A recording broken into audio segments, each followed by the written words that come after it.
Pour la représentation graphique d'une fonction affine, alors c'est une droite, alors c'est pas forcément une droite qui passe par l'origine.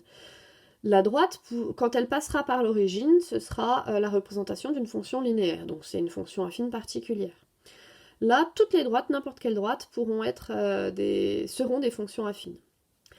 Alors là, ça va être un petit peu compliqué également. Donc on a toujours A qui est le coefficient directeur de la droite, hein, par rapport à ce qu'on a vu de juste la leçon d'avant, la partie d'avant, on avait A qui était égal à la différence des images sur la différence des antécédents.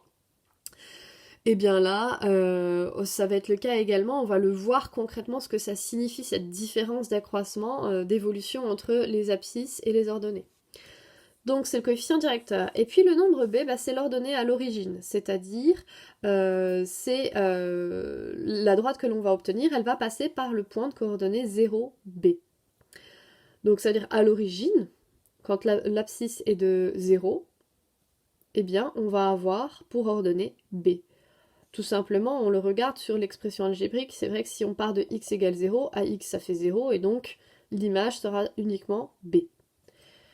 Alors, si je veux placer donc mon repère, alors là je vais tracer mon repère, voilà, avec deux simples axes. Hop, petite flèche.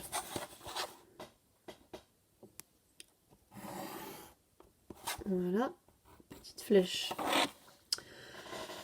Alors, je vais tout simplement placer 2 points. Donc j'ai le point normalement 0B déjà à placer, puisque c'est le premier point par lequel va passer la droite.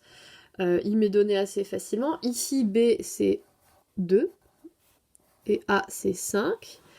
Donc B, comme c'est 2, je vais tout simplement placer le point 0B, 0, 2.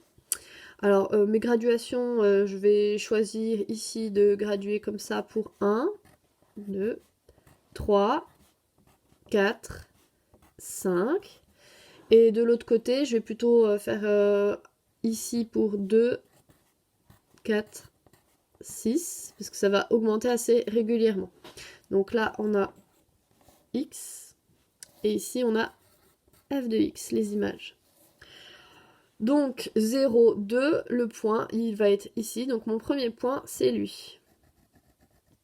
Voilà, ma droite va passer par ce point-là. Alors ensuite, il y a plusieurs méthodes. Soit vous placez un deuxième point, soit vous utilisez le nombre A comme étant le coefficient directeur de la droite. Alors, je vais vous montrer les deux. Bon, tout simplement, vous cherchez un point assez éloigné, hein, c'est ce qu'on fait en général. Donc là, on avait f de 0 avec 2. On peut calculer f de 2, par exemple. Donc, on calcule f de 2. C'est égal à 5 fois 2 plus 2. 5 fois 2, 10, plus 2, 12. Donc, on regarde pour placer 12, 8, 10, 12. Et f de 2, c'est là. Donc, vous pouvez tracer votre droite. Voilà, il n'y a eu besoin que de 2 points. Et vous la nommez bien sûr DF. Donc ça c'est voilà le petit truc tout simple, tu as besoin de 2 points pour une droite, ça paraît assez logique. On remarque le coefficient directeur. Alors il y a d'autres vidéos en dessous hein, qui vous expliquent ça très bien. Par rapport au coefficient directeur, en fait on va regarder comment évolue ta droite par rapport à ton coefficient directeur. Donc ici, le coefficient directeur, quand on va avancer de 1, le coefficient directeur il va te permettre de savoir comment agit ta droite. Ici, quand on avance de 1, pour retrouver la droite, on monte de 5. 1, 2, 3, 4 et 1 demi, donc 5. Donc ici, je monte plus 5. Ça veut dire que ton nombre A, il est là. Donc ce point-là, il faisait également partie de la droite. Je peux recommencer, hein. J'avance à nouveau de 1. Et qu'est-ce que je fais? Je monte à nouveau de 5. Donc en fait, ton coefficient directeur, il va te permettre entre deux entiers de pouvoir rejoindre ta droite. Donc quand tu avances de 1 en abscisse, tu vas monter ou descendre, ça dépend si ton nombre A est positif ou négatif, du nombre de carreaux qui est indiqué, enfin du nombre d'unités qui est indiqué.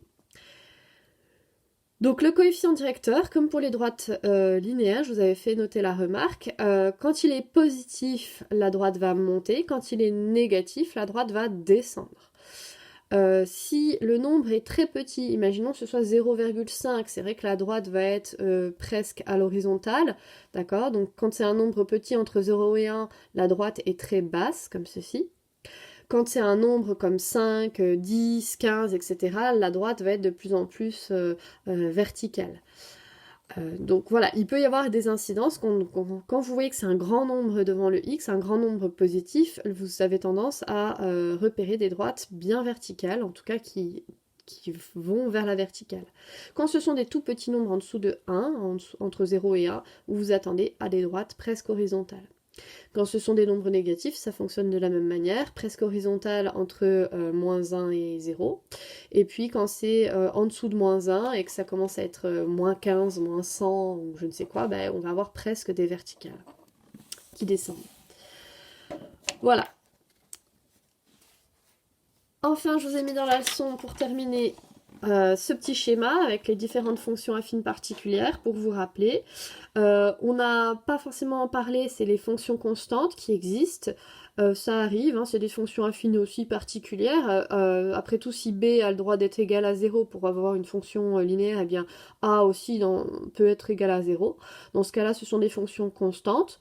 Dans la vie de tous les jours, on peut penser par exemple à tout simplement à un achat, c'est-à-dire que vous pouvez tout à fait avoir le droit à quelque chose d'infini, par exemple à la bibliothèque, vous pouvez avoir un abonnement à l'année, c'est-à-dire que tu payes, je sais pas, 20 euros, et puis c'est pour autant de livres, peu importe le nombre de livres que tu vas emprunter dans l'année. Donc si X c'est le nombre de livres empruntés, et que f de x c'est le prix à payer en fonction du nombre de livres, et bien en fait, peu importe le nombre de livres, ce sera toujours égal à 20.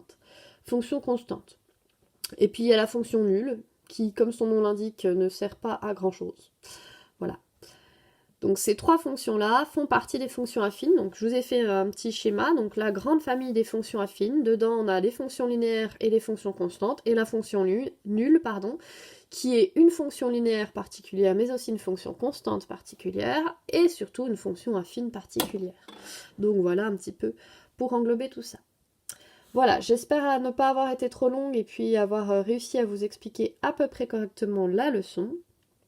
N'hésitez pas à regarder les autres vidéos en dessous de la mienne pour bien comprendre. Il y a également des exercices interactifs. Et puis ensuite de faire les 3 premiers exercices que je vous ai demandé de faire. Alors ils sont assez simples pour l'instant et je vous en donnerai des un peu plus durs lundi prochain.